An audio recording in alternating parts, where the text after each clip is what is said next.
ത്രിത്വൈക ദൈവമേ, ത്രിത്വൈക ദൈവത്തെ നമ്മൾ ആരാധിച്ചു.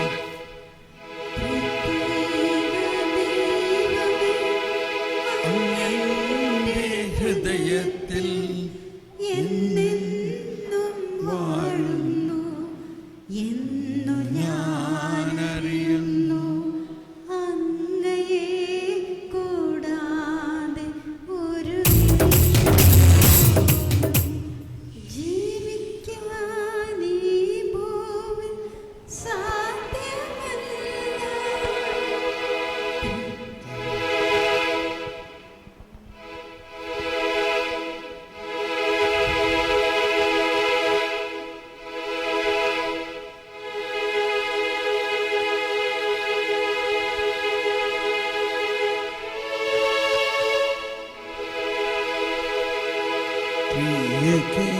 ईश्वरे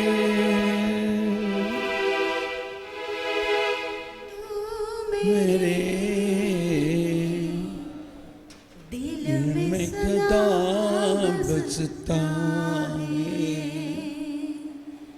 तेरे बिना एक पल भर मेरा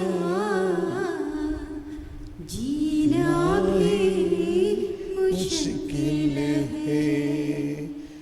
ये मैं जानता हूँ, मैं मानती हूँ त्रिएक ईश्वर तो तू मेरे दिल में सदा बसता है. तेरे बिना एक पल भर मेरा जीना भी मुश्किल है. जीना भी मुश्किल है. Praise the Lord. നമ്മളിത് രാവിലെ സ്വർഗസ്ഥനായ പിതാവേ എന്ന പ്രാർത്ഥന എങ്ങനെയാണ് കൂടുതൽ ആഴമായ ബോധ്യത്തോടെ പ്രാർത്ഥിക്കണമെന്ന് പഠിച്ചു ഇല്ലേ? അതെത്ര പഠിച്ചാലും നമ്മൾ തന്നെ ഇരുന്ന് കുറേ സമയം 1 മണിക്കൂറെങ്കിലും ഒരു സ്വർഗസ്ഥനായ പിതാവിൻ്റെ പ്രാർത്ഥന ചെല്ലണം. 1 മണിക്കൂർ, 1 hour.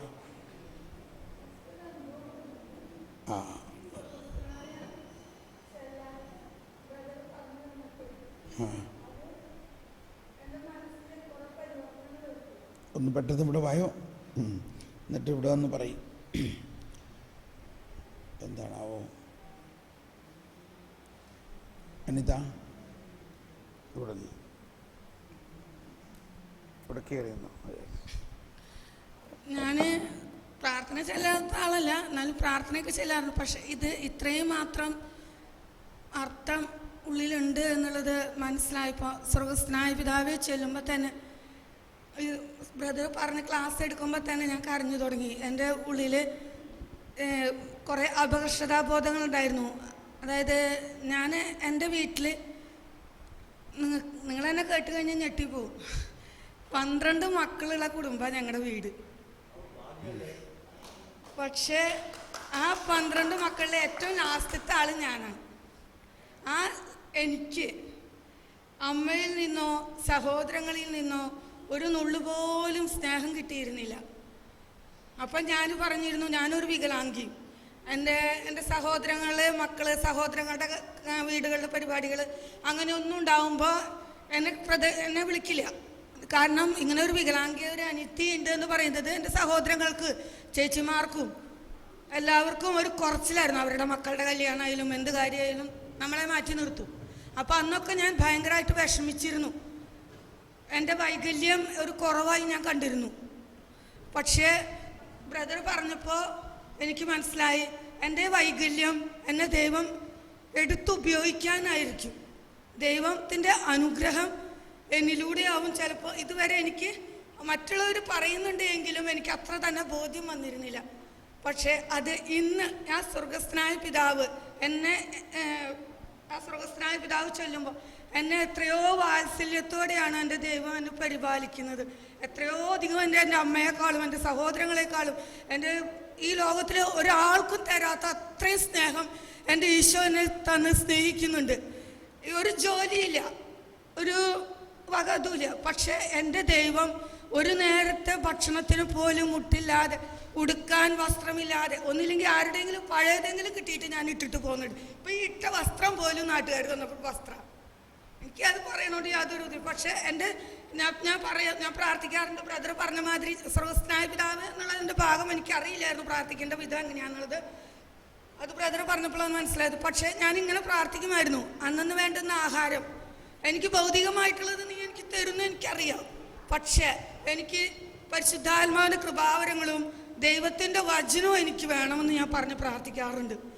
അതിൻ്റെ ഫലമായിരിക്കാം ഇന്ന് എനിക്ക് ബ്രദർ പറഞ്ഞതുപോലെ തന്നെ ഞാൻ പ്രാർത്ഥിക്കാറുണ്ട്. ജ്ഞാനവും ബുദ്ധിയും പക്ഷെ ജ്ഞാനത്തിന് വേണ്ടി പ്രത്യേകം മൂല്യം കൊടുത്ത് ഞാൻ പ്രാർത്ഥിക്കാറില്ല. പ്രവചനപരം വേണം, വചനത്തിൻ്റെ വരം വേണം, വചനത്തിൻ്റെ അഭിഷേകം വേണം എന്നൊക്കെ പറഞ്ഞ് പ്രാർത്ഥിക്കാറുണ്ടെങ്കിലും ജ്ഞാനത്തിന് ഇത്രയും അധികം പ്രാധാന്യമുണ്ട് എന്ന് എനിക്ക് മനസ്സിലായിരുന്നില്ല. മാത്രമല്ല, ഈ സ്വർഗ്ഗസ്ഥനായ പിതാവ് ബ്രദർ പറഞ്ഞതുപോലെ തന്നെ ഞാൻ ഇരുന്ന് ചെല്ലാൻ നോക്കുമ്പോൾ എനിക്ക് പറ്റുന്നില്ല, അത് ചെല്ലി തീർക്കാൻ പറ്റുന്നില്ലാത്തൊരു അവസ്ഥ. ഒരു സ്വർഗ്ഗസ്ഥനായ ചെല്ലുമ്പോൾ 1 മണിക്കൂർ വരുന്ന ഒരു അവസ്ഥ, ആ ദൈവസ്നേഹാനുഭവം അനുഭവിച്ചറിയുന്നു. അപ്പോൾ ഞാൻ എത്രയോ അധികമായി എൻ്റെ ദൈവത്തെ വേദനിപ്പിച്ചു. എനിക്ക് ഇത്രയും അധികം സ്നേഹം തന്നിട്ടും എൻ്റെ ദൈവത്തെ ഞാൻ വേദനിപ്പിച്ചില്ലേ, ആ ഒരു വിഷമം എൻ്റെ ഉള്ളിൽ ഞാൻ നല്ലവണ്ണം ഉണ്ടായി. അപ്പോൾ എനിക്ക് കഴിഞ്ഞ ദിവസം ബ്രദർ പറഞ്ഞു, ഒരു വേദനയുള്ളവർ, ശരീരത്തിൽ വേദനകളുള്ളവർ വരാൻ പറഞ്ഞ് വേദനകളുടെ കാര്യം പറഞ്ഞ് പ്രാർത്ഥിച്ചു. അപ്പോൾ വേദന വിട്ടുവെങ്കിലും എൻ്റെ കാലുമത്തെ നീര് പോയിരുന്നില്ല. യൂറിക് ആസിഡ് കൂടുന്നത് കൊണ്ടുള്ള കാലുമത്തെ വേദന പോയിരുന്നില്ല. വേദന പോയി എങ്കിലും നീര് പോയിരുന്നില്ല. പക്ഷെ ഇപ്പോൾ എൻ്റെ കാലുമല നീര് പോയി കുമ്പസാരം കഴിഞ്ഞതിന് ശേഷം.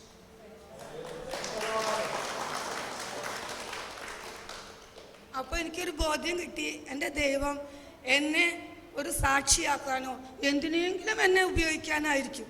എന്നെക്കുറിച്ച് ദൈവത്തിന് ശക്തമായ ഒരു പദ്ധതി ഉണ്ട് എന്നുള്ള ഒരു ഉറച്ച ബോധ്യം വന്നു. ദൈവം എന്നെ രക്ഷിക്കുന്നുണ്ട്, എന്നെ കാത്തു പരിപാലിക്കുന്നത് എന്തിനെങ്കിലും എന്നെ ഉപയോഗിക്കാനായിരിക്കും എന്നുള്ള ഒരു ബോധ്യം എൻ്റെ ഉള്ളിൽ വന്നു. Praise the Lord. കൈയടിച്ച് കർത്താവിന് നന്ദി പറയാം. ഓക്കെ.